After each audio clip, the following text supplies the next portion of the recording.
যদি ফেরত নেন তাহলে তারা হজম করবে কি করে? কতদিন জেলে রাখবে শেখ হাসিনাকে? ফাঁসিতে ঝুলাতে পারবে বলে আমার মনে হয় না। এখন কি হয় কে জানে, বাংলাদেশে অনেক কিছু হয়েছে যেগুলো 6 মাস আগেও কারো মনে হয়নি যেটা হবে। একজন প্রাক্তন প্রধানমন্ত্রীকে, বিশেষ করে শেখ হাসিনার মতো প্রধানমন্ত্রীকে ফাঁসিতে ঝোলানো এত সহজ ব্যাপার না। আর তিনি যদি দেশে ফেরেন এবং তারপরে যদি তাকে ফাঁসি দেওয়া হয় তাহলে কিন্তু আন্তর্জাতিকভাবেও কিন্তু জিনিসটা ভালো চোখে দেখা হবে না।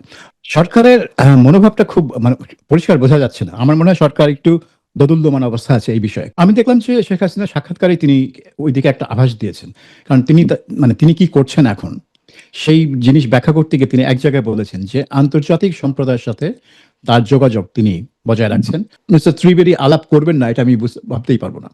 আর একটা মজার জিনিস হলো যে ভারতে যে আমেরিকান রাষ্ট্রদূত আছেন, 2 মাস আগে আমি হয়তো বলতাম যে না, আমেরিকা এই ভারত বাংলাদেশ সম্পর্কে নাক গলাবে না, কিন্তু এই অভিনন্দন দেখে মনে হলো যে এটা একটা নাক গলানোর মতোই একটা ব্যাপার।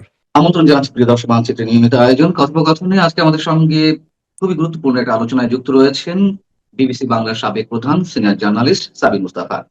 আমাদের সাবির মুস্তাফা, যে বিষয়টি নিয়ে অবশ্যই এখন সারা দেশে আলোচনা হচ্ছে, আন্তর্জাতিক গণমাধ্যমেও নানান ভাবে এসেছে। ভারতের প্রভাবশালী গণমাধ্যম এনডিটিভি কে শেখ হাসিনা একটি এক্সক্লুসিভ সাক্ষাৎকার দিয়েছে, আপনি নিশ্চয়ই দেখেছেন। সেখানে তিনি এই বছরের মধ্যে দেশে ফেরার কথা বলেছেন। এর আগেও তিনি দেশ ফেরার কথা বলেছেন, কিন্তু টাইম ফ্রেম বেঁধে দিয়ে নয়। আপনার কি মনে হয় যে আগে যতবার দেশে ফেরার কথা তিনি বলেছেন আর এবারকার তার যে ঘোষণা তার মধ্যে সিগনিফিকেন্টলি কোনো পার্থক্য রয়েছে? আমি পুরো ইন্টারভিউটা পড়ে, কারণ এটা তো একটা ইমেলের মাধ্যমে ইন্টারভিউটা হয়েছিল, সেই ইন্টারভিউটা পড়ে যেটা দেখলাম যে ওখানে দুটো লাইন আছে খুব গুরুত্বপূর্ণ। একটা আপনি যেটা বলছেন যে উনি বলছেন যে তিনি এই বছরেই দেশে ফিরবেন। তো এই বছরেই এরকম একটা স্পেসিফিক টাইম ফ্রেম, এখন তো আমরা জুন মাসের শেষ প্রান্তে চলে এসেছি, বছরের অর্ধেক বাকি আছে। তো এই এই এত মানে টাইম ফ্রেম আগে কখনো দিয়েছেন কিনা আমার মনে নেই। মানে ঘটনা তো 2 বছর, তার চেয়ে বেশি না। কাজেই এটা একটু সিগনিফিক্যান্ট এই কারণে যে তিনি কেন এত স্পেসিফিক বলছেন যে এই বছরেই তিনি ফিরবেন। তিনি বলতে পারতেন যে আমি ফিরবো যখন পরিবেশ থাকবে, আগে যেটা বলেছেন, যখন গণতান্ত্রিক পরিবেশ থাকবে, যখন ফেরার পরিবেশ থাকবে তখন ফিরবেন, এই ধরনের কথা তিনি আগে বলেছেন। কিন্তু এইবার বলছেন যে এই সময় তিনি ফিরবেন। আচ্ছা, দ্বিতীয় কথা যেটা বলেছেন সেটা হচ্ছে যে তিনি আহ্বান জানিয়েছেন বর্তমান সরকারের প্রতি যে আওয়ামী লীগের উপর যাতে নিষেধাজ্ঞা তুলে নেওয়া হয়, তাদের উপর আরোপ করা বিভিন্ন ভুয়া মামলা তুলে নেওয়া হয় এবং তাদের নেতা কর্মীদের যাতে মানে স্বাধীনভাবে রাজনীতি করতে দেওয়া হয়। এটা না হলে তিনি বলছেন যে আওয়ামী লীগ অন্য পথ বেছে নেবে, যেটা একটু মানে তিনি ব্যাখ্যা করেননি কি পথ বেছে নেবে, কিন্তু এটা এক ধরনের একটা অন্য পথ কি হতে পারে রাজনীতিতে। আপনি যদি প্রকাশ্যে গণতান্ত্রিক পথে, নিয়মতান্ত্রিক পথে রাজনীতি না করতে পারেন, তাহলে আপনার মানে রাজনীতি করার অন্য পথটা কি, সেটা না হয় পরের কথা। কিন্তু তিনি যে ফিরবেন এই কথাটা বলার পেছনে একটা কারণ হতে পারে যে তিনি সিদ্ধান্ত নিয়েছেন যে তিনি বাংলাদেশে গিয়ে কারাবরণ করবেন।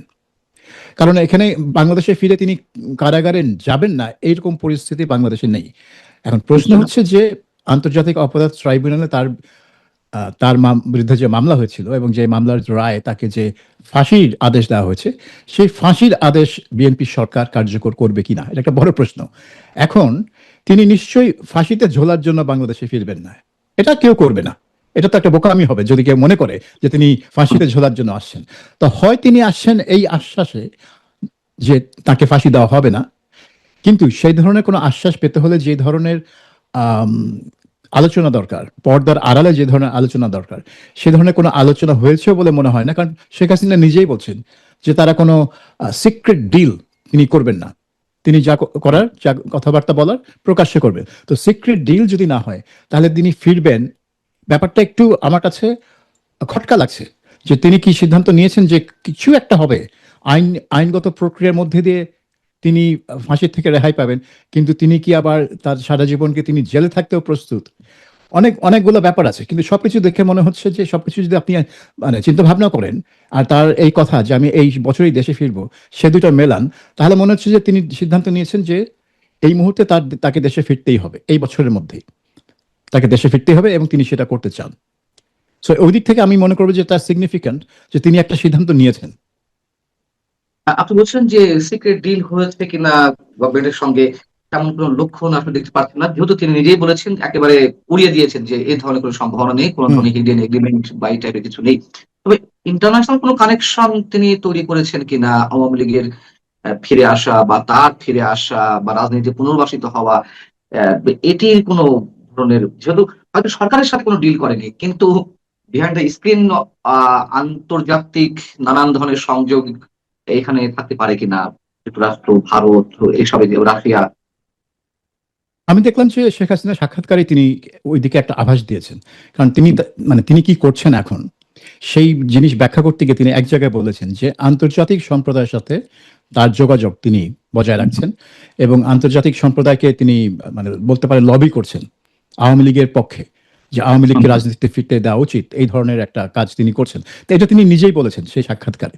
তো আমরা ধরে নিতে পারি যে বিভিন্ন চ্যানেলে তিনি আন্তর্জাতিক পরিসরে আওয়ামী লীগের পক্ষে লবি করছেন এবং সেই জন্য লন্ডনে একটা আইন ফার্ম ডাউটি স্ট্রিট, যারা বিভিন্ন মানবাধিকার বা এই ধরনের কাজ তারা করে থাকে, তাদেরকে তিনি নিয়োজিত করেছেন। তারাও জাতিসংঘে এবং বিভিন্ন আন্তর্জাতিক সংস্থায় আওয়ামী লীগের বিরুদ্ধে অন্যায় করা হচ্ছে, অবিচার করা হচ্ছে, এই ব্যাখ্যা দিয়ে চিঠি দিচ্ছেন এবং লবি করছে। কাজেই আন্তর্জাতিক পরিসরে যে যোগাযোগ আছে তা নিয়ে কোনো সন্দেহ নেই। এবং এই যে ভারত থেকে একজন রাজনীতিককে হাইকমিশন করে পাঠানো হলো ঢাকায়, হীরালাল ত্রিবেদী, দীনেশ হীরালাল ত্রিবেদী, এবং তাকে খুবই মানে অভূতপূর্ব একটা কাজ, ভারত একজন হাই কমিশনারকে বা অ্যাম্বাসেডারকে মন্ত্রী মানে পদের মর্যাদা দিল, যেটা ভারতে আগে হয় নাই। কাজেই এর বাংলাদেশের যে ভারতে নিযুক্ত হাই কমিশনারের পদটা হঠাৎ করে ভারতের তরফ থেকে খুবই উঁচুতে নিয়ে যাওয়া হয়েছে, এটাকে একটা রাজনৈতিক রূপ দেওয়া হয়েছে এবং তাকে মন্ত্রীর পদ দেওয়া হয়েছে। তার মানে তিনি যখন বাংলাদেশের মন্ত্রীদের সাথে কথা বলবেন, তিনি কিন্তু শুধু হাই কমিশনার হিসেবে কথা বলছেন না, তিনি একটা মন্ত্রী, মেনটেন করে কথা বলতে হবে। তিনি একজন মন্ত্রী পদমর্যাদার রাজনীতিক হিসেবে কথা বলছেন। তো এইটার পেছনে একটা কারণ থাকতে পারে যে বাংলাদেশের সাথে সম্পর্ক উন্নয়ন করা ভারত এটার উপর খুব জোর দিচ্ছে এবং সেই জন্য তারা মনে করে একটা রাজনৈতিক ব্যক্তিত্ব দরকার। কিন্তু রাজনৈতিক ব্যক্তিত্ব থাকা মানেই হচ্ছে বাংলাদেশের সাথে যে ভারতের রাজনীতি বিষয়ে যেই মতবিরোধ বা বচসা আছে, যার মধ্যে আওয়ামী লীগের ভূমিকা এবং আওয়ামী লীগের অবস্থান ভারতে, বিশেষ করে শেখ হাসিনার অবস্থান ভারতে, সেটা অত্যন্ত গুরুত্বপূর্ণ একটা অংশ। সেই বিষয়ে মিস্টার ত্রিবেদী আলাপ করবেন না, এটা আমি ভাবতেই পারবো না। আর একটা মজার জিনিস হলো যে ভারতে যে আমেরিকান রাষ্ট্রদূত আছেন, যিনি হ্যাঁ, মিস্টার গোর, সার্গেই গোর, এবং যিনি গোটা দক্ষিণ এশিয়ায় আমেরিকান প্রেসিডেন্টের দূত হিসেবেও কাজ করেন, তিনি ত্রিবেদীকে অভিনন্দন জানিয়েছেন এক পোস্টে। এটাও তো অভূতপূর্ব। এর আগে এটা আমি আগে কখনো দেখিনি। মার্কিন রাষ্ট্রদূত অভিনন্দন জানিয়েছেন, তাও ভারতের, হ্যাঁ, এমন তো দেখা যায়। এটা আমি আগে কখনো দেখিনি যে এক দেশে নিযুক্ত রাষ্ট্রদূত যেই দেশে নিযুক্ত সেই দেশের অন্য দেশে নিযুক্ত রাষ্ট্রদূতকে অভিনন্দন জানাচ্ছে। এখানে অভিনন্দন জানানোর কি হলো, আনলেস তাদের মধ্যে যদি একটা পূর্ব সম্পর্ক না থাকে, যদি তাদের পরিচয় থাকে, তাদের যদি একটা ওয়ার্কিং রিলেশনশিপ থাকে, তাহলে সে অভিনন্দন জানাবে। কারণ আমার ফ্রেন্ডকে আমি অভিনন্দন জানাচ্ছি, আমার একটা কলিগ বলতে পারেন অভিনন্দন জানাচ্ছি। তো এই আমেরিকান রাষ্ট্রদূত সার্গেই গোরের সাথে দীনেশ ত্রিবেদীর সম্পর্কটা কিরকম, এবং সেখানে যেহেতু দীনেশ ত্রিবেদী বাংলাদেশে নিযুক্ত ভারতীয় হাই কমিশনার, সেহেতু সার্গেই গোর কি বাংলাদেশ নিয়েও দীনেশ ত্রিবেদীর সাথে কাজ করবেন কিনা, সেটাও একটা বড় প্রশ্ন। কাজে এখানে আমেরিকার কোনো ভূমিকা আছে কিনা, বা মানে এটা হয়তো 2 মাস আগে উড়িয়ে দেওয়া যেত, কিন্তু এখন আমি উড়িয়ে দেব না। 2 মাস আগে আমি হয়তো বলতাম যে না, আমেরিকা এই ভারত বাংলাদেশ সম্পর্কে নাক গলাবে না, কিন্তু এই অভিনন্দন দেখে মনে হলো যে এটা একটা নাক গলানোর মতোই একটা ব্যাপার। কিন্তু এটা ভালোভাবে না, মানে মানে খারাপভাবে নাক গলানো না, একটা বন্ধুত্বপূর্ণ একটা নাক হিসেবে আমেরিকান আসছে। এখন এই নাক গলানোটা কতদূর যাবে এবং বাংলাদেশ সরকারের উপর সেটা কি ধরনের প্রভাব বা চাপ ফেলবে, সেটা মানে বলার সময় আসেনি। কিন্তু সব দেখে মনে হচ্ছে যে শেখ হাসিনা সিদ্ধান্ত নিয়েছেন তিনি দেশে ফিরবেন। এখন বাংলাদেশ সরকার তাকে দেশে ঢুকতে দিবে কিনা, আর না ঢুকতে দিলেও প্রশ্ন উঠবে যে বারবার তো বাংলাদেশ সরকার বলে যে আমরা শেখ হাসিনা কি ফেরত চাই, তাকে আসামির কাঠগড়াতে দাঁড়াতে হবে, তাকে বিচার ফেস করতে হবে। তাহলে সে যদি ফেরে, তাহলে তো তাকে বাধা দেওয়া উচিত না, তাকে নিয়ে তার যে মামলাটা না আছে। করতে চেয়েছিলেন, আপনি সেই বিষয়ে অলরেডি মন্তব্য করে ফেলেছেন, খুবই সিগনিফিকেন্ট কোশ্চেন, যে ইউনূস সরকার বা বিএনপি সরকার, তারা ভারতের কাছে, ভারতের পররাষ্ট্র মন্ত্রণালয়ের কাছে বারবার নোট পাঠাচ্ছে, বারবার রিকোয়েস্ট করছে, এবং দুই পক্ষের মন্ত্রী পর্যায়ে বা শীর্ষ পর্যায়ে যখন যে বৈঠক হচ্ছে সেখানেও শেখ হাসিনাকে ফেরত পাঠানোর জন্য আবেদন জানানো হচ্ছে। এখন শেখ হাসিনা নিজে ফেরত আসতে চান। এর আগেও তিনি বলেছেন ট্রাভেল পাসের আবেদন করা হবে বাংলাদেশের হাই কমিশনের কাছে, দিল্লিস্থ বাংলাদেশ হাই কমিশনের কাছে। সেই কথাও এর আগে বলা হয়েছে। এখন সরকারের জন্য পথ কি? মানে সরকার কি বিষয়টি লুফে নেবে কিনা নাকি অ্যাভয়েড করবে? সরকারের মনোভাবটা খুব মানে পরিষ্কার বোঝা যাচ্ছে না। আমার মনে হয় সরকার একটু দোদুল্যমান অবস্থা আছে এই বিষয়ে। কারণ আপনি দেখেন এপ্রিল মাসে যখন পররাষ্ট্রমন্ত্রী খলিলুর রহমান দিল্লি গেলেন, তার সাথে পররাষ্ট্র বিষয়ক প্রধানমন্ত্রীর পররাষ্ট্র বিষয়ক উপদেষ্টা হুমায়ুন কবিরও ছিলেন। তো ফেরত আসার পর হুমায়ুন কবির সাংবাদিকদের দুইটা কথা বলেছেন, এবং আমার কাছে দুইটা কথা পরস্পর বিরোধী মনে হচ্ছে। এক জায়গায় তিনি বলেছেন শেখ হাসিনা একটা সন্ত্রাসী, তাকে আমরা দেশে ফিরতে দেখতে চাই না, দেশের মানুষ তাকে ভুলে গেছে, আমরা উই হ্যাভ মুভড অন, আমরা সামনের দিকে এগিয়ে যাচ্ছি, শেখ হাসিনার আর প্রয়োজন নেই আমাদের। এটা একটা কথা। তার মানে আমরা চাই না, শেখ হাসিনার মুখ আমরা আর দেখতে চাই না। তারপরে আবার তিনি ওই একই মানে ওই প্রেস কনফারেন্সে তিনি বলেছেন যে আমরা ভারত সরকারকে আবার অনুরোধ করেছি শেখ হাসিনাকে ফিরিয়ে দেওয়ার জন্য, তার বিরুদ্ধে আইসিটিতে মামলা আছে, তার বিরুদ্ধে মানে তিনি মানে বিচার হয়েছে ইত্যাদি, তো তাকে বিচার মানে ফলাফল ফেস করার জন্য তাকে ফেরত দিতে হবে। তো একদিকে তিনি বলছেন আমরা তাকে দেখতে চাই না, আরেকদিকে বলছেন তাকে ফেরত দিতে হবে। তো কোনটা আপনি কোনটা চান? সেটা হলো আসল। আপনি কি আসলেই চান শেখ হাসিনা দেশে ফিরে কাঠগড়ায় দাঁড়াক, নাকি আপনি আসলেই চান যে শেখ হাসিনা গায়েব হয়ে যাক আর দেশে না ফিরুক? তো এই কথাটা কিন্তু সরকারের মুখ থেকে স্পষ্ট আসে না। কোনো কোনো সময় তারা বিচারের জন্য মানে বড় বড় হাঁকডাক দেয়, যেটা ভারতের দোষ, ভারত ফেরত দিচ্ছে না। আবার বলে যে না, আমরা শেখ হাসিনাকে দেখতে চাই না। তো আমার মনে হয় শেখ হাসিনা যখন নিজে থেকে বলবে, এবং ভারত সরকার যদি বাংলাদেশ সরকারকে জানায় যে হ্যাঁ এখানে ওই এক্সট্রাডিশন ফেক্সট্রাডিশনের দরকার নেই, শেখ হাসিনা স্বেচ্ছায় ফিরবে, আপনারা যা করার করেন, তখন বাংলাদেশ সরকার কি করবে? বাংলাদেশ সরকার তো না করতে পারবে না, কারণ তাদের তো অবস্থানেই যে শেখ হাসিনাকে বিচারের মুখোমুখি হতে হবে। তো এটা তো একটা সুযোগ। শেখ হাসিনা ঢাকার এয়ারপোর্টে নামলে তাকে গ্রেফতার করে কারাগারে নেওয়া হবে, তারপরে তার যেই মামলা তিনি অলরেডি দোষী সাব্যস্ত হয়েছেন সেটার অ্যাপিল করার আবেদন মানে দেরিতে হলেও অ্যাপিল করা যায় কিনা সব ঘাটাঘাটি করবেন তার আইনজীবীরা। এখন এই প্রক্রিয়া কিভাবে যাবে আমি জানি না। সেটা হচ্ছে এটা আইসিটি কতটা স্বাধীনভাবে কাজ করবে, কতটা সরকারের নির্দেশ অনুযায়ী কাজ করবে। এখন আমরা জানি বাংলাদেশের আদালত এইসব স্পর্শকাতর মামলায় খুব মানে রেয়ারলি তারা মানে সরকারের উচ্ছার বিরুদ্ধে যায়। কাজেই এখানে আমরা ধরেই নিতে পারি যে এখানে সরকার যা চায় সেটাই হবে। এখন সরকার কি চায় সেটা তো সরকারকেই সিদ্ধান্ত নিতে হবে যে তারা শেখ হাসিনাকে নিয়ে কি করতে চায়। আপনি তো বললেন যে সরকার একটা মানে দোদুল্যমানতার মধ্যে আছে। আর যারা স্টেক হোল্ডার, অন্যতম প্রধান যে স্টেক হোল্ডার এখন এই মুহূর্তে বাংলাদেশে আহ জামাতে ইসলামী এবং এনসিপি, আপনাকে মনে হয় তারাও শেখ হাসিনা দেশে আসুক এটি চায় আসলে মনে প্রাণে? আমার মনে হয় তাদের মনে একটা বাসনা আছে শেখ হাসিনাকে ফাঁসিতে ঝোলানোর, কারণ এটা হবে তাদের প্রতিশোধ। যে কারণে আন্তর্জাতিক অপরাধ ট্রাইব্যুনালই তার বিচার হয়েছে, কারণ সেখানে জামাত নেতাদের বিচার হয়েছে এবং 5 জনের ফাঁসি হয়েছে।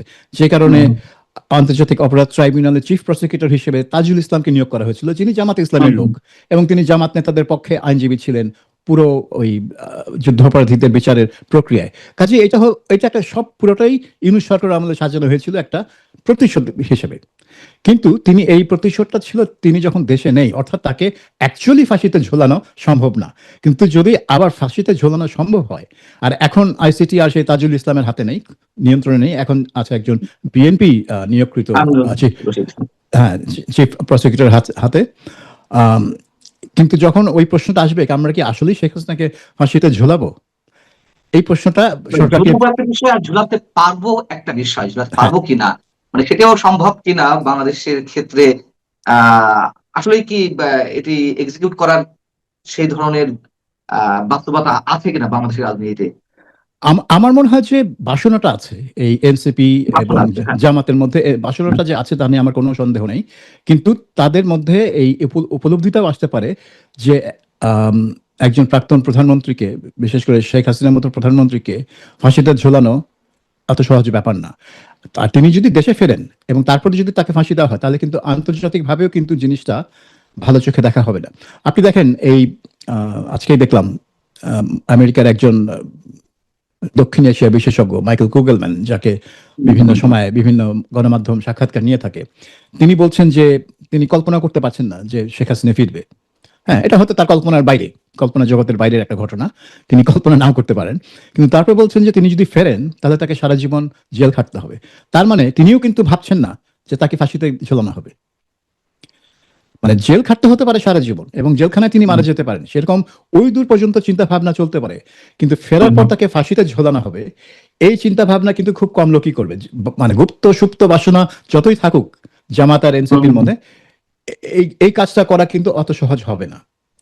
বিশেষ করে বিএনপির মতো দল যারা আর কি সেরকম উগ্র বিপ্লবী দল না। বিপ্লবী দল যে বিএনপি না সেটা আমরা জানি, কিন্তু সেরকম উগ্র তারা না যে তাদের প্রধান রাজনৈতিক প্রতিপক্ষ, কারণ জামাত তাদের প্রতিপক্ষ না, জামাত তাদের মিত্র, সবসময় তাদের মিত্র, এখনো তাদের মিত্র হিসেবেই তারা বিরোধী দলে আছে। এটা একটা কি বলবো, ওই 2014-18 সালের যে জাতীয় পার্টির বিরোধী দলের ভূমিকা সেরকম আর কি একটু। কিন্তু তাদের প্রধান প্রতিপক্ষ নেতাকে ফাঁসিতে ঝোলানো আর তাকে একটা অন্যভাবে, আপনি ধরেন যে 2004 সালের 21শে আগস্ট যে গ্রেনেড হামলায় তাকে হত্যার একটা প্রচেষ্টা হয়েছিল, যেটার জন্য তারেক রহমান এক সময় দোষী সাব্যস্ত হয়েছিলেন, কিন্তু পরে হাইকোর্ট আওয়ামী লীগের পতনের পর সুপ্রিম কোর্ট থেকে তাকে এবং অন্যান্য সবাইকে বেকসুর খালাস দেওয়া হয়, মানে কেউ তাকে হত্যার চেষ্টা করে নাই, ওই 24 জন লোক এমনি এমনি মারা গেছে আর কি। সো সো সেই ব্যাপারটা এখন অত সহজ না, ফাঁসি দেওয়া একজন প্রাক্তন প্রধানমন্ত্রীকে ফাঁসি দেওয়া অত সহজ না। এবং সেই জন্য এই ফাঁসির কথাটা, এমনকি মাইকেল কুগলম্যান যার কল্পনার বাইরে যে শেখ হাসিনা ফিরবেন এটা তিনি কল্পনাও করতে পারেন না, তিনিও কিন্তু ফাঁসি পর্যন্ত কল্পনা করতে পারছেন না। তিনি ওই সারা জীবন জেল খাটবেন এই পর্যন্ত যাচ্ছেন, যেটা ভাবা খুব সহজ। হ্যাঁ, সারা জীবন তিনি জেল খাটতে পারেন না, জেলখানায় তার মৃত্যু হতে পারে, তার বয়স তো প্রায় 80 ছুঁই ছুঁই। কাজেই তার তো শারীরিক অবস্থা কিরকম আমি জানি না, যারা গেছেন দেখেছেন তাদের কথা অনুযায়ী তিনি এখনো সুস্থ আছেন, এখনো খুব রোবাস্ট আছেন ইত্যাদি। তো এটা আমি ভেরিফাই করার কোনো রাস্তা নাই। তো এখন সেটাই মানে আপনার যে ওই কথা ঠিক যে এটা ফাঁসি পর্যন্ত যাবে কি না সেটা একটা বড় প্রশ্ন, এবং আমার মনে হয় তিনি যদি ফেরেন তিনি ওই আশ্বাস নিয়েই ফিরবেন যে ফাঁসি পর্যন্ত যাবে না, কিন্তু তাকে কারাবরণ করতেই হবে। কত সময়ের জন্য সেটা অন্য ব্যাপার, কিন্তু তাকে কারাবরণ করতেই হবে। তিনি এর আগের একটা ইন্টারভিউতে বলেছেন সম্ভবত টাইমস অফ ইন্ডিয়াতে, এবং সেই ইন্টারভিউ ভারতের সব ধরনের গণমাধ্যমে জাস্ট কপি হিসেবে এসেছিল, টাইমস অফ ইন্ডিয়ার রেফারেন্স দিয়েই। তিনি বলেছেন যে আমি ফিরবো, যে কোনো সময় ফিরবো এবং মাথা উঁচু করে ফিরবো। আহ তার এই যে ফিরে আসা যদি সত্যি সত্যি বাস্তবে আমাদের দেখতে হয়, আপনার কি মনে হয় তার এই ফিরে আসার মধ্য দিয়ে তার যে ইমেজ সংকট 5 আগস্টের পর পর, 2024-এর 5 আগস্টের পর পর দেখা দিয়েছিল, সেগুলো তো আস্তে আস্তে একটু একটু হলেও রিকভার হচ্ছে, এবং সত্যি সত্যিই তিনি মাথা উঁচু করে ফিরবেন? আহ মানে এই মাথা উঁচু করে ফেরার সাথে তো অনেক বিষয় জড়িয়ে রয়েছে। আহ দলীয় নেতা কর্মীরা তাকে রিসেপশন দিবে, বা আওয়ামী লীগের রাজনীতিতে পুনর্বাসিত হবে, তিনি ফিরবেন ভিআইপি, একজন ভিভিআইপি, যেভাবে বিচারের মুখোমুখি হয় যদি তিনি দোষী সাব্যস্ত হয়ে থাকেন বা অন্যায় করে থাকেন। তিনি যেমন মানে আমরা দেখি তো কোথাও কোথাও যে ভিভিআইপি হিসেবেই বিচারের মুখোমুখি হচ্ছেন, সেই ধরনের কথা তিনি মিন করছেন কিনা, যদি মিন করেই থাকেন তাহলে সেটির বাস্তবতা আছে কিনা? ইউনূস সরকার যে কাজটা করেছে এই মুক্তিযুদ্ধের স্মৃতি এবং তার যে চেতনা সেটা ধ্বংস করার জন্য, এবং বঙ্গবন্ধুর স্মৃতি ধ্বংস করার জন্য ইউনূস সরকার যেটা করেছে, এবং বিএনপি সরকার সেগুলো অনেক কিছু কিন্তু কন্টিনিউ করছে, মুখে বললেও কাজে কিন্তু তারা সেই ইউনূস সরকারের নীতির ধারাবাহিকতাই চলছে। এখন এইটা আমি বলবো যে আওয়ামী লীগের ইমেজ পুনরুদ্ধারের সহায়তা যত না করছে, তার চেয়ে বেশি যেটা করছে যে আওয়ামী লীগের মতো একটা দলের প্রয়োজনীয়তা মানুষের মনে সৃষ্টি করছে, যে না, এটা হয়ে যাচ্ছে একটা একতরফা শাসন। বিএনপি জামাত তারা একতরফা শাসন করছে, এটা একই ঘরানার দুইটা দল, এবং তারা আদর্শ একদিক থেকে তারা একই ঘরানার, অর্থাৎ এই পার্লামেন্টে সেরকম বিরোধী দল বলতে কিছু নেই, এটা একচেটিয়া শাসন হচ্ছে। ঠিক একটু মানে আমি বাকশাল শব্দটা বলবো না, কিন্তু বাকশালে যেরকম 4-5টা দলকে নিয়ে একটা দল গঠন করা হয়েছিল, এবং এখানে একটা দল গঠন করা হয়নি, 2-3টা দল আছে, বিএনপি, জামাত, এনসিপি, কিন্তু তারা একভাবেই কাজ করে, কারণ তারা নিজেরাও দেখে তারা হচ্ছে আওয়ামী লীগ বিরোধী একটা জোটের মতো। জোট ওই অর্থে মানে আনুষ্ঠানিক না হলেও অনানুষ্ঠানিক একটা জোট আওয়ামী লীগ বিরোধী। কাজে তারা মনে করে তারা একসাথে থাকলে আওয়ামী লীগকে আটকানো যাবে, এটাই হচ্ছে তাদের আদর্শ। এখন এখানে এই কারণে অনেকের মনে এই প্রশ্নটা আসছে যে আওয়ামী লীগের প্রয়োজনীয়তা আছে বাংলাদেশে, না হলে বাংলাদেশের রাজনৈতিক ভারসাম্য থাকছে না, এবং মানে বিশেষ করে বাংলাদেশের যে ইতিহাস তার জন্মের যে ইতিহাস, সেই ইতিহাস বিকৃতিও আটকানো যাচ্ছে না। কাজেই এই কারণেই আওয়ামী লীগের মানে ইমেজ কি আছে আমি জানি না, কিন্তু আওয়ামী লীগের মতো একটা দলের যে প্রয়োজনীয়তা আছে সেটা অনেকের মনে আবার জাগ্রত হচ্ছে, এটা নিয়ে কোনো সন্দেহ নেই।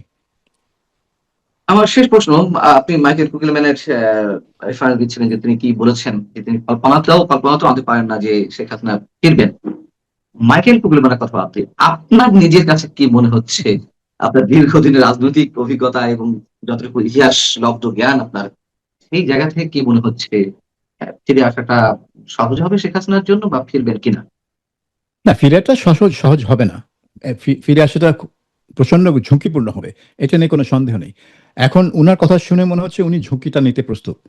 কিন্তু এই যেটা আমি বললাম যে বাংলাদেশ সরকারকে একটা ডিলেমার মধ্যে ফেলে দিবে। তারা যদি শেখ হাসিনাকে ফিরতে না দেয়, তাহলে ভারত সরকার বলতে পারে যে তাহলে তুমি এই 1-1.5 বছর ধরে আমাকে খোঁচাইলা কেন, যে মানে এক্সট্রাডাইট করো, এক্সট্রাডিশন চুক্তি আছে, কেন ফেরত দিবা না, তাকে বিচারের মুখোমুখি হতে হবে। এই তো তিনি ফিরতে চান। আর যদি ফেরত নেন, তাহলে তারা হজম করবে কি করে? কতদিন জেলে রাখবে শেখ হাসিনাকে? ফাঁসিতে ঝুলাতে পারবে বলে আমার মনে হয় না। এখন কি হয় কে জানে, বাংলাদেশে অনেক কিছু হয়েছে যেগুলো 6 মাস আগেও কারো মনে হয়নি যেটা হবে। হ্যাঁ, যে 1980-র দশকে যখন 71-এর ঘাতক দালাল নির্মূল কমিটি তাদের আন্দোলন শুরু করলো যুদ্ধাপরাধীদের বিচারের দাবিতে, জামায়াত ইসলামী নেতাদের বিচারের দাবিতে, তখনও কিন্তু কেউ ভাবেনি যে বিচার আদৌ হবে। 80 দশকে কেউ ভাবেনি। 90 দশকে যখন জাহানারা ইমাম গণ আদালত করলেন, তখনও কিন্তু ভাবেনি যে এটা বাস্তবায়িত হবে, এই বিচার যে হবে। হুম, হুম। কিন্তু বিচার আলটিমেটলি হলো, আপনার 2012-13 সালে গিয়ে হলো, এবং 5 জন জামাত নেতাকে ফাঁসিও দেওয়া হলো। কাজেই বাংলাদেশে মানে রাজনীতিতে হবে না, এই কথাটা বলা কিন্তু খুবই বিপজ্জনক। সো আমার কল্পনার ভেতরে না বাইরে সেটা মুখ্য বিষয় না। মুখ্য বিষয় হচ্ছে যে বাংলাদেশের রাজনৈতিক স্রোত যখন একদিকে যাওয়া শুরু করে, এই স্রোতটা অনেক সময় হয়ে যায় অপ্রতিরোধ্য। ওইটা একটা যে হুজুগে বাঙাল যে কথাটা বলা হয়, যে ফ্রেজ আছে, ঠিক সেরকম যে ওইদিকে ধাবিত হবে সব রাজনৈতিক স্রোত। এখন ওই রাজনৈতিক স্রোতটা কোন দিকে যাবে যদি শেখ হাসিনা ফেরেন, সেটা হচ্ছে প্রশ্ন। এখন বিএনপি জানে যে শেখ হাসিনা ফেরার যদি ব্যাপার হয়, তাহলে এনসিপি এবং জামাত প্রচন্ডভাবে চাপ দিবে যাতে তাকে কোনোভাবেই রাজনীতি করতে না দেওয়া হয়। এখন বা আওয়ামী লীগকে যাতে কোনোভাবেই রাজনীতিতে ফিরতে না দেওয়া হয়। যেদিন শেখ হাসিনা আসবেন, আমি শিওর ঢাকা শহরে কারফিউ দেওয়া হবে, যাতে কেউই এয়ারপোর্টে না যেতে পারেন। অনেক অনেক ধন্যবাদ সাংবাদিক সাবির মুস্তাফা আপনাকে আমাদের সঙ্গে যুক্ত হওয়ার জন্য। আপনি ভালো থাকবেন। দর্শক, আপনারা যারা ছিলেন এতক্ষণ আমাদের সঙ্গে, আপনারা নিশ্চয়ই ভালো থাকবেন। দেখা যাক, সামনে রাজনীতি নিশ্চয়ই অনেক টার্ময়েল হওয়ার আশঙ্কা অনেকের মাঝেই, খুব স্বাভাবিক। যাতে বাংলাদেশ অন্তত স্থিতিশীল থাকে সেটাই আমরা চাইবো, রাজনীতিতে যাই হোক না কেন। ভালো থাকুন। আল্লাহ হাফিজ।